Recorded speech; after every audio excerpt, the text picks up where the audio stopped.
this is an important week. Remember that on the 9th of April, which is it on Saturday? All political parties that wish to form into coalition political parties must have done so and submitted their documentation with the Registrar of Political Parties.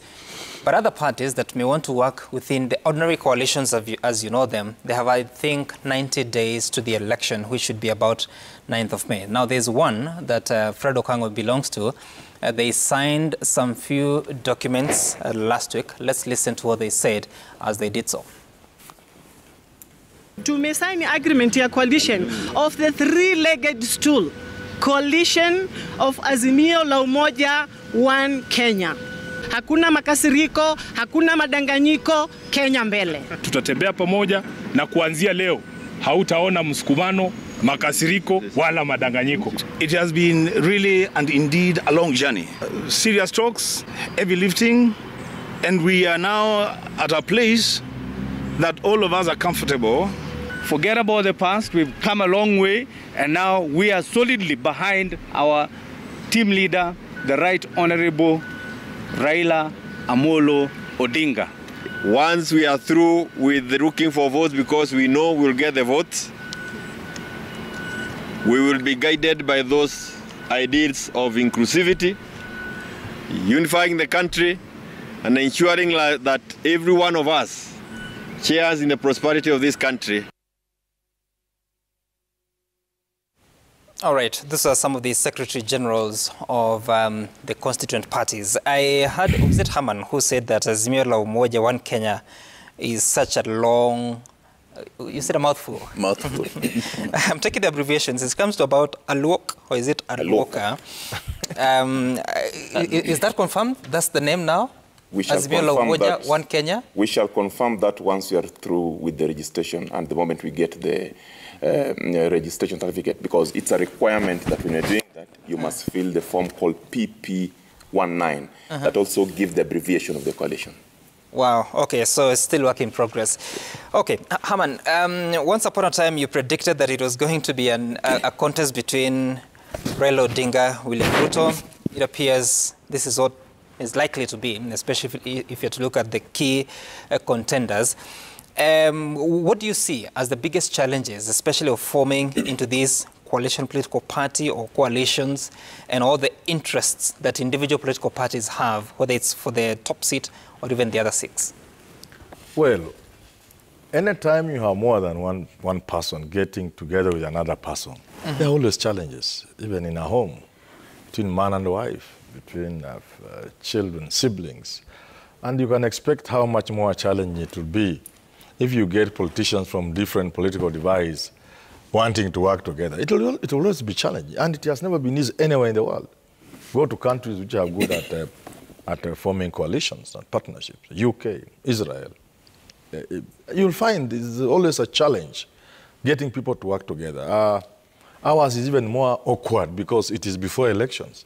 You see, after an election, it's always easier because the issues are clear. Say you want my MPs to be able to form government, okay? I'll give you the 15 MPs. But you know what we stand for. So can you accommodate a bit of it? Yes. But ours is before. So it's really challenging. But what is coming to the fore is that we are entrenching this way of doing things. First, it's an affront on political party democracy.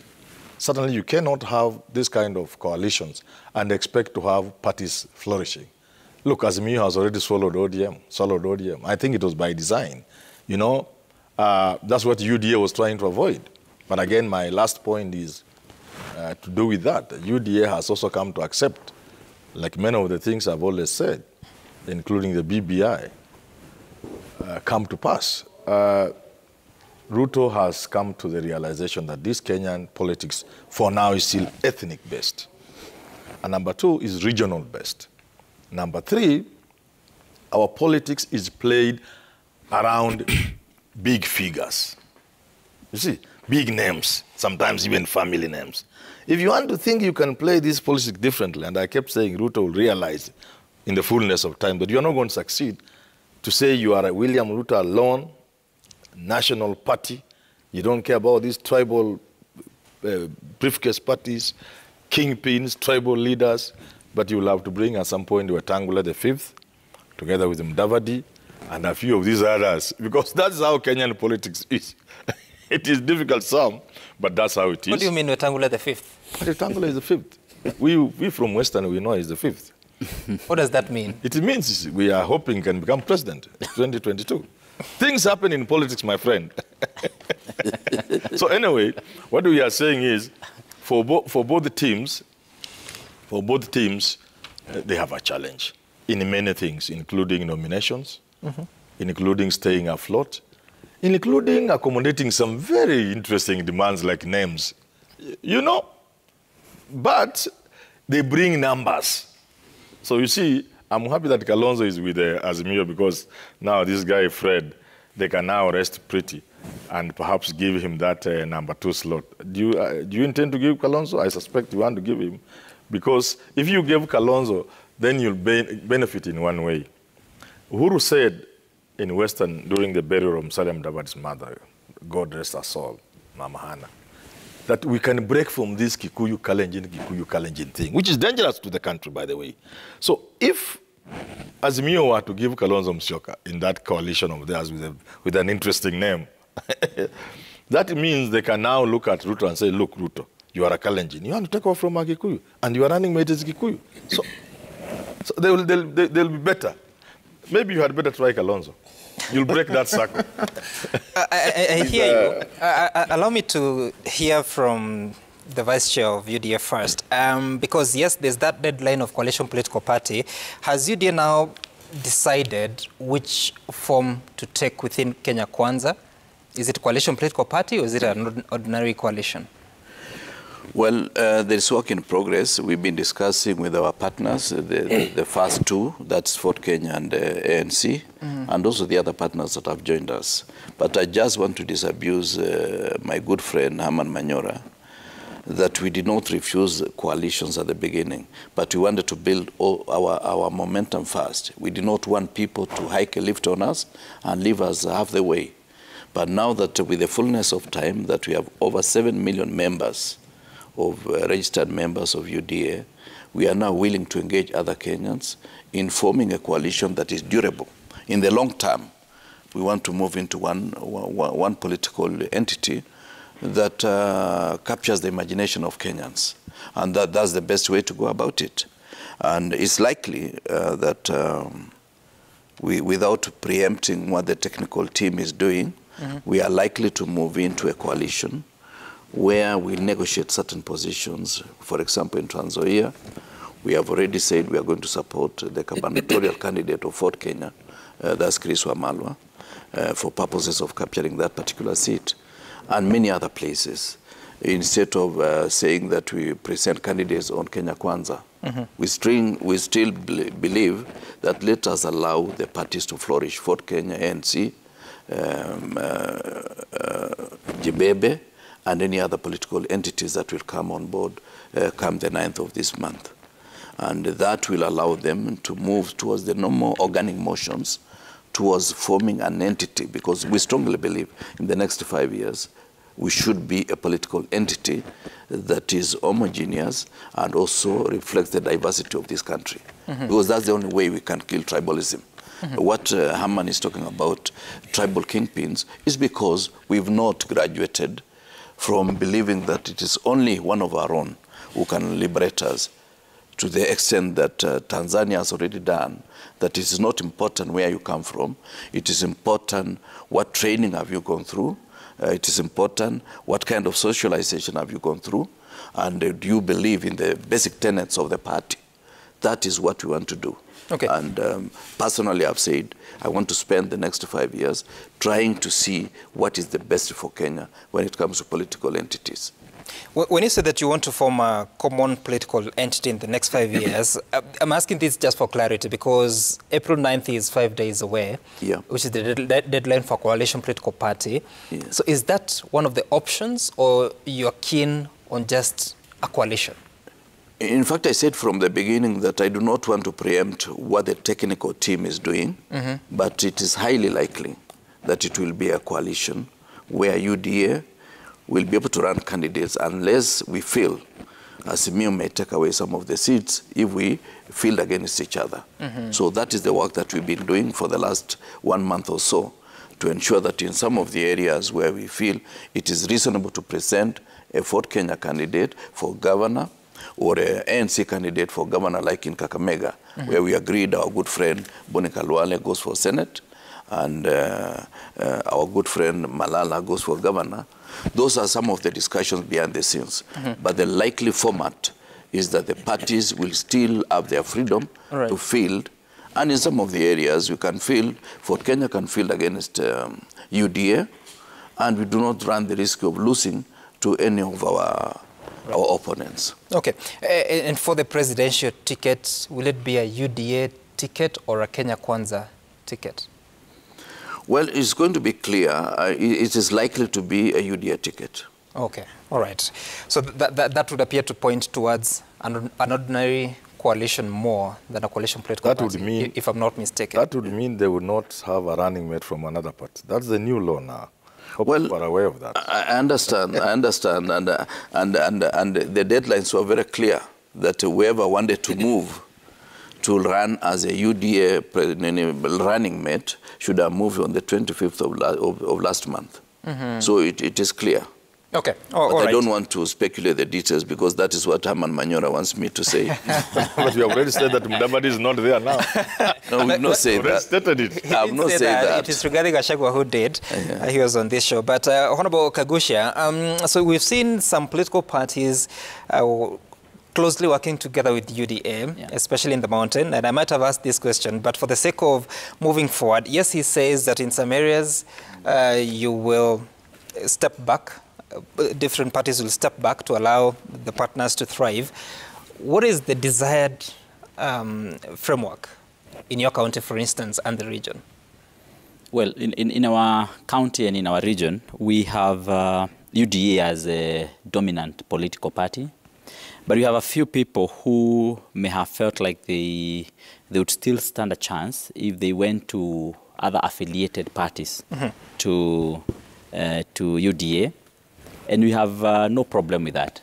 So long as you are in a friendly political party and you are campaigning for a presidential candidate, we have no problem with that. So far, I do not think any of those friendly political parties have signed any coalition agreements with the UDA. Hopefully they do. I remember at some point TSP party leader had said they would work with a post-election coalition. So I don't know. Those are technical details that our vice chair is alluding to. But for us on the ground, we are pretty okay. So long as you are on a friendly political party, that means you are campaigning for our presidential candidate. Then on this other front, between UDA and any other friendly party, people are going to fight it out, and the best candidate will definitely win. But then, of course, you find our people are preferring the UDA candidates because you generally find our people also prefer people who are in the mainstream party, people who are definitely going to be part of the government and in the government. And what is mainstream party? Mainstream party in Mount Kenya region is UDA. That's a mainstream party. That's a party that is enjoying over 80% support from the public and from the Wananchi. How have you measured There's definitely that? a bit of confusion now between our competitors. How have you measured that, Speaker? No, sir, I might tell you, we monitor these things scientifically every other day. That's what I'm asking. How you That is it. We measure do. that? Yeah, we measure. We do it scientifically. We do research. We have fully fledged research arrangements on the ground, both at the candidate level, at the party level. And so we are able to tell even how we are moving, even what the masses are thinking. Including what you'll get, perhaps? Definitely. I can almost predict, in fact, not almost predict, but I can even tell you what I'm likely to get as my votes, and I will not be very wrong, because it's scientifically done. So and I want to tell our people, and I have been saying this on the ground, this time round, the politics we are enjoying this time round are much more brainy politics. They are politics that are much more done using tact. They are politics that one has to use his head. If you are thinking that this political season, this year, you're going to be using nguvu ya kifua, that is chest thumping, you got it wrong. this is a time that you need to be using your brain much more than before. And so the political party that employs better brains and the political candidates who employ better brains into their activities this year are going to win. Okay. I hear you, Speaker. The reason I'm asking you about how you're calculating the popularity of UDA to be 80%, is it in Nyeri or in the region? No, most of the regions in Nyeri, I mean, okay, in Mount Kenya, and even in Nyeri itself, okay, it's way above. That's fine. When I look at IFA poll of February this year, February 17th, it was released on 17th of February, Mount Kenya region, UDA had a popularity share of 46%. Yes, most popular, but it's 46. It's laughable. Just hold on. ODM 7%, Jubilee 8%, and some 29% said they had none. So that's what I'm asking, how you're able to No, that's laughable. I can tell you, I can dismiss that if a thing, and I want to tell you this. Don't rely on any opinion poll that comes on the screens. Any opinion poll that is published and coming to the screens is more often than not sponsored by interested parties. Which one should we? Let me tell you. The one coming from you? No. Mine, I don't display it, and even the ones that political parties are doing don't display it. Even the one that is done by NIS, they don't display it. It is for internal use. Whatever you find coming externally is much more for posturing. Is nothing more than posturing. Okay. Much more sponsored by I find it challenging to believe what you're telling me, because so, if I'm able to analyze your methodology, then I have better strength to believe in what you're saying. But anyway, that's your opinion, that you have 80% following in the region. Fred, there's a bit I want us to listen to, a clip of one Kalonzo Musyoka who had been missing in action since 12th of March up until sometime last week. Now he is back to the trail in full force. Listen. Ndio nimekuja leo watu wa Murang'a Central Kenya niwaambie mimi ni Kalonzo yule. Sibandiliki. Nilimchunga Kibaki. Nasema naomba sasa tumsaidie huyu Raila. Na kama upendi Raila na unasikia Kalonzo uko ndani, basi pigia huyu Raila kura kwa sababu Kalonzo ako pale. Nataka niwakumbushe mimi na ndugu Raila tukishikana hatuwezi kushindwa Kenya hii. Okay, so what has happened? He wasn't very clear on his efforts towards the Azimio candidature. What is he doing? I hear him say that tukiwa na Raila hatuwezi kushindwa. Is he pitching for running mate? Honorable Kalonzo Musyoka is a suitable and capable leader, and he has demonstrated that in the past. They have run with Raila Odinga before, even though those elections were contested. This time, Kalonzo Musyoka has told the people of Kenya that they are ready to win this election. In fact, Raila Odinga and Kalonzo Musyoka will win this election. The people of Kenya this time want Raila to be president. It's not Raila who wants to be president. It is the people who want him to be president. And his traditional allies, like Honorable Kalonzo Musyoka, have come in to support him. There are so many. The Oka fraternity, they're supporting him. The Jubilee, with all their affiliates, they're supporting him. I don't see any situation where, if we do our campaigns the way we are doing, reaching out to everyone, speaking the language of Kenyans, selling our agenda, uniting this country, I don't see any situation that will not make us win this election. We are ready for this election. We are asking the people of Kenya that the moment they've been waiting for is today here. They have been waiting for that moment of Raila Odinga, because Raila Odinga has demonstrated. If you listen to yesterday, it's not only Kalonzo Musyoka that is talking about that. Martha Karua yesterday did say that the reason why we call Raila Baba is because it's Baba of peace, Baba of ugatuzi, Baba of unity, all those things that come with fatherliness. That is what Raila is today. And that's why when Kalonzo Musyoka speaks, he says that for him, he is in this Azimio One Kenya coalition political party to make Raila the president. When they were at Jacaranda, Honorable Kalonzo Musyoka and team did say that for the third time, he is now saying Raila Tosha. That means he is convinced in his mind that Raila Odinga is the best candidate for Kenya this election. And that has been demonstrated by allowing himself, the Oka team, Gideon Moi, Martha Karua, Jirongo to join hands in a coalition political party called Azimio la Umoja One Kenya Coalition to go forth and ask for votes. That will happen. And as you talk about the coalition political party, have you discussed how you're going to field candidates? He says that for them, they'll make concessions. But have you discussed that? Because you see some of the regions, strong Jubilee candidates, strong ODM candidates, sometimes strong Wiper candidates, but there are also several other political parties. Have you decided on how you're going to face those elections? At the risk of revealing much in what is in our coalition agreement, we know for sure that consensus is important in fielding candidates. And we also know for sure that our candidate for presidential candidate is one Raila Amolo Odinga. That is not doubted. So the but in terms of fielding these other positions, then we are guided by the coalition agreement that they just deposited. That coalition agreement, therein, there are ways of fielding, of course guided by the nomination rules. There are ways of fielding candidates. We shall not field candidates, or rather candidates, in a manner that will jeopardize the chances of the coalition winning that seat. We shall also not field candidates in a manner that jeopardize the chances of the coalition winning the presidential vote. That shall be determined by the coalition council and also by the the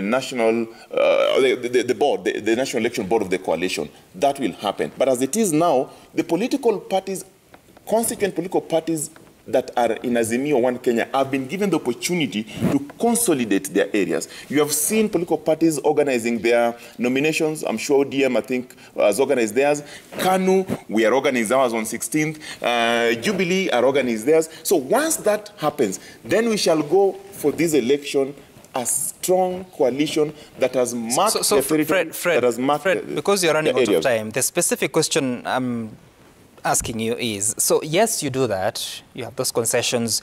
You have the Coalition Elections Board. You have the coalition, what do you call it? The council, the coalition council. Yes. But what does that do to the internal political party democracy, where a party should be free, candidates should be free to express their interests and to field, and the parties to field their candidates? Then you come, there's another level of negotiations.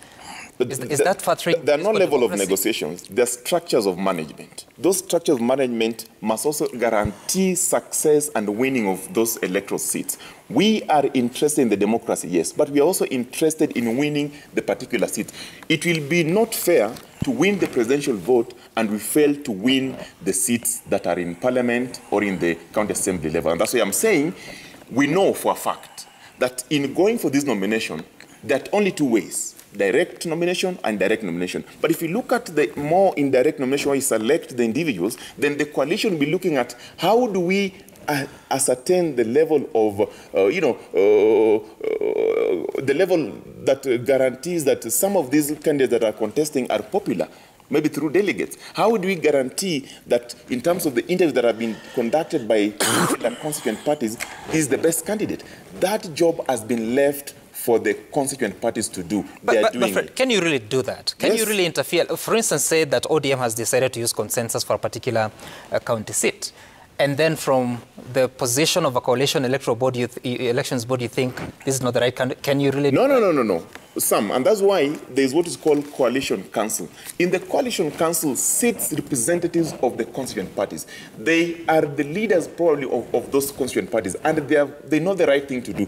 But at the political party level, each party are fielding. By the way, as a matter of fact, for us, KANU, we're also fielding everywhere. But we know for a fact that there are certain areas that for sure we might not be fielding, we might not be having strength. That does not stop us from encouraging people to field, to contest. It doesn't stop us. Okay.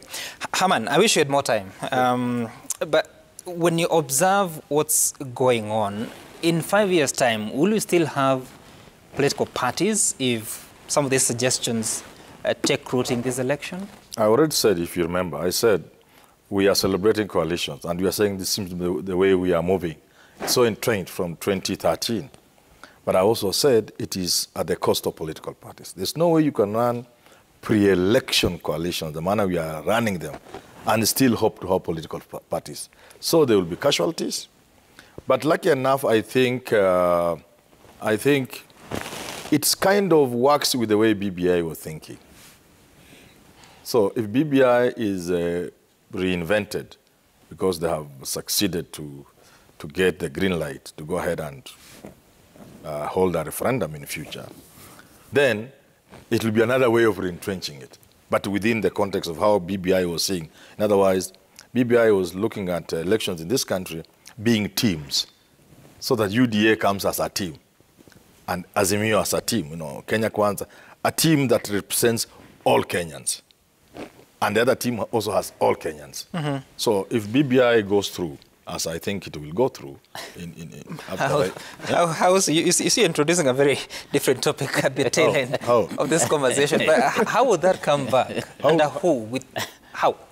But if Raila wins the elections, I suspect he's going to win, and the Supreme Court has said you can go ahead and hold the referendum. But I thought the Supreme Court also said that the president should have no role. But who says Raila will have a role? Now he knows. You just told me if Raila Odinga wins. If Raila Odinga wins, and I suspect he will win, to become president. And he will become president if he wins. If he wins, he becomes president. So what then he doesn't put the referendum as President Raila Odinga. He gives it to Manyora. Say, Manyora, go ahead and do this thing. Now, nobody will have an issue. And they will have moved to the Supreme Court. I think Justice William Ouko might still trace the ancestry. That's what I'm saying. They have to have smart fellows. One of the things you want to do if you are Raila and BBI people is to move to the Supreme Court for advisory on that issue, so that you don't start without moving. I think the most important thing is that the court has given a way of amending the decision. That's it. We will not begin a new conversation. But the truth of the matter is that if Raila were to win, in the highly unlikely scenario that Raila was to win, he would never need BBI anymore. And so he will not even bother about it. So the issue is here that BBI is dead, and I think a good professor, even though he had predicted a win for BBI, which did not go right, I think a good professor... Are you saying they didn't win? He should accept. No, he should accept the position. Haman, what did BBI win? My friend, a group of Kenyans wanted to amend Kenyan constitution. Yes. Another group of Kenyans went to the High Court to stop it. The High Court agreed with them. This group of Kenyans moved to the Appeal Court. The Appeal Court agreed with the other Kenyans and the High Court. The same Kenyans who wanted BBI to be in place, the referendum, moved to the Supreme Court. What has the Supreme Court said? The Supreme Court has said, go ahead. Forget about what the High Court said. Forget about what the Appeal Court said. What you go ahead and amend the Constitution. Just hold on. The facts are known. Pardon? The facts are known. Yes. The Constitutional Amendment Bill of 2020 was unconstitutional, according to the Supreme Court. Indeed. The president should have no role in a popular initiative. Yes. They may have won the other 5 prayers, but they do not resuscitate the BBI as it were. There was only one issue for consideration. And on this, in this studio, I faulted lawyers. They were hunting outside. The issue for determination was just one. Can Kenyans amend their constitution in the manner stipulated in the constitution or not? The High Court say they cannot. The Appeal Court say they cannot. The Supreme Court has said... I want to have the Supreme Court has said... Now listen. Yes. The Supreme Court has said, Sam Gituku, the High Court was wrong, the Appeal Court was wrong, Kenyans can indeed amend their constitution. The only thing they have said and flagged out, it should not be spearheaded by the president. Okay. So if Raila becomes president, how foolish would he be to be the one to spearhead it? You know, he will give it to a Kenyan to do it. Okay, I hear you. But Speaker Kagusha, let me give Honorable Kipruto Kirwa the last word. And my question to you is, because you've been in this since 2002? No, you've been in politics, is it 97 or 2002? It is 89. Oh, really? Sorry. Yes, I was a member of parliament for 20 years. Yes, so since... outside parliament for 15 years. Wow. That is 35 years. And he'll be back. Yeah, in future, but this election I'm not running. Okay, so I want to ask you a very objective question, not necessarily because you're the vice chair of UDA, but whatever is going on, whether it's within Kenya Kwanza or Azimio la Umoja, One Kenya, what does it do to the internal democracy of political parties, and what must we do to secure it? Well, I think internal democracy of political parties is not totally compromised. What we just need to do is to adjust to the realities of the day, that the political parties that we have hitherto had as Kenya, they have been a bit divisive and they have been sectional. What we need to do is to embrace the diversity of our country, to move to organic political parties the way we have in South Africa and the way we have in Tanzania. The rest of the continent does not have serious political parties, and that is the desire that we in UDA are looking towards. Whether we are going to compromise the internal democracy of UDA or whatever it is the case, if Kenya Kwanza is going to win the presidency in the next couple of months or so, we will build an organic political system that allows Kenyans to belong. And I'm happy about the diversity of today. You find some of members of my community are in Azimio la Umoja, whatever the details he has. And some of the members of different communities are in Kenya Kwanza. That is the beginning of embracing each other. And that is what I desire for this country. Because tribalism can only be stemmed if we have a political system that allows Kenyans to belong. Okay. Let's take a look at some of the feedback that Kenyans have been sharing with us via Twitter, Citizen TV Kenya, Sam Gichuku. The hashtag to use is Daybreak. And as you wait for that to be put on one of the slides here, Speaker Kagusha, your assertion about opinion polls has caused a bit of feedback, including why you're saying that we should trust your 80% finding, 80% popularity of UDA finding, and that you should not trust the polls that are put on screen or that are that are out here for broadcasting. You say yours is for internal consumption, yet you're airing it here. That's what Kenyans are wondering, that contradiction. I'm waiting for the feedback here on Twitter and on what Kenyans have been saying. Is it Kenyans or Tifa? Sorry? Is it Kenyans or Tifa who is having a problem with my assertion? It's not Tifa, yeah. Okay. Yeah. Wow, so it's behind me. I can't read it from behind. I don't know what I do unless it's... Omwanzo victory. You want to read for me? I can read for you. Please go ahead. Omwancho victory, all the presidential candidates, including gubernatorial candidates, needed an elaborate security detail at all times from the state. Yeah. The regional security commandants must stay alert and respond to such a threat swiftly. The event in Soy leaves more to be desired. Thank you so much, Haman. Engineer Lazaro then is saying that all forms of violence should be condemned in same measure. Election isn't a matter of life and death. Let's embrace each other regardless of our political affiliations and different religions or cultures. And then WMC2, you say that it's very sad to see the level of hypocrisy in our leaders who have planted ethnicity emotions in Kenyan minds which actually don't exist on the ground. But when stoned, they come out condemning those actions and others go silent. It's sad. Chalo Wodrozi, you say that the stoning of Raila Odinga was uncalled for. As the president said, anyone who organized or did that want to bring chaos in this country, politicians should stop using youth to bring chaos. Let peace prevail. And then Gumba Steve, you're saying the fuel crisis needs to be resolved as soon as possible. We cannot talk about our economy rising, cost of living, yet we continue nailing the scar by assuming the fuel issue. Majority are dependents of the income accrued from fuel-related businesses. Some jokes are too much. Then Remy Butia, you say that the acute shortage and sharp increase in fuel prices has hit Kenyans hard, increasing the vulnerability of communities already in the grip of high food prices, which have increased further. Critical services have been affected. And thank you all for making time for us. Haman Manyora, John Kagusha, Speaker of Nyeri, Kipruto Rapkirwa from UDA, and Fred Okango from KANU. Thank you all for making time for us to have this conversation, and you continue to do so because this is an important week in the elections of 2022, and specifically for political parties in their motions. Bye for now. My name is Sam Gituku. See you tomorrow.